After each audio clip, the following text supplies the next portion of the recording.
Hinamon ngayon ni Pangulong Noynoy Aquino si Chief Justice Renato Corona na voluntaryong ilabas ang mga detalye ng kanilang dollar account kung tunay raw na wala siyang itinatago. Aminado naman ang mga abogado ni Corona na mayroong dollar account ang punong maestrado. Pero bilang leader ng hudikatura, mas nababahala raw si Corona sa mga legal na implikasyon ng paglabag sa bank secrecy law. Narito po ang report.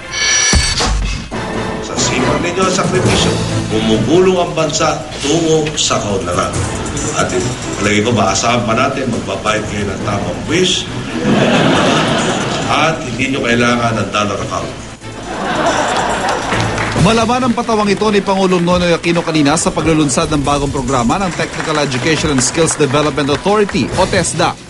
Mainit kasi ngayong issue sa impeachment trial ni Chief Justice Renato Corona, mga bank account niya. Partikular ang dollar accounts sa pinigilang mabuksan ng Korte Suprema na mag-issue nito ng temporary restraining order. Kaya naman hamon ng Pangulo sa punong mahistrado. Magboluntaryo na yung nasa sakdal, walang tinatago. Bakit buksan nyo? Para makita nyo, wala akong kasalanan. Pwede bang, yung tanong na mula nung inumpisahan itong diskusyon na ito, bumabalot sa isip ko, pag ikaw magnanakaw, hindi ko sinasabi yung sa nasasaktan, dapat tayo na nagnakaw.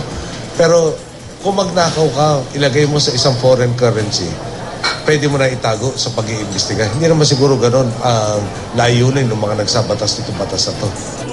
At maging ang Korte Suprema na siya nagpalabas ng TRO, hindi nakaligtas sa tirada ng Pangulo. Merong mabigat na aligasyon, may pagdududa, tapos isasara mo yung paraan para malaman yung katotohanan.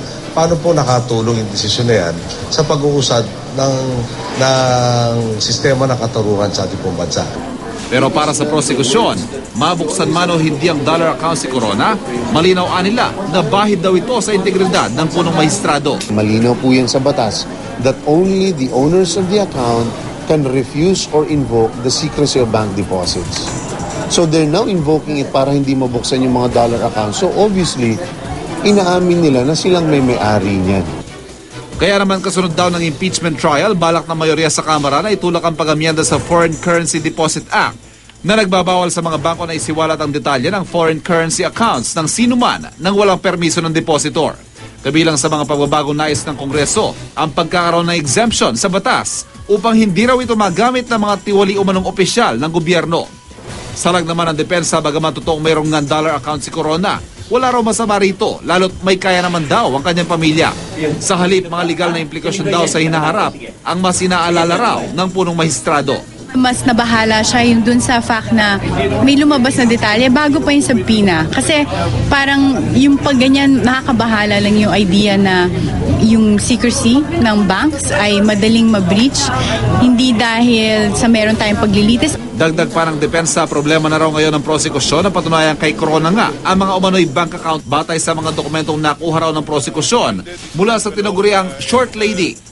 Ang constitutionalist na si Father Joaquin Bernas naman, walang nakikitang constitutional crisis sa pagdulog ng depensa sa Korte Suprema. As far as the interpretation of the law, the meaning of the law, the Supreme Court is the final arbiter.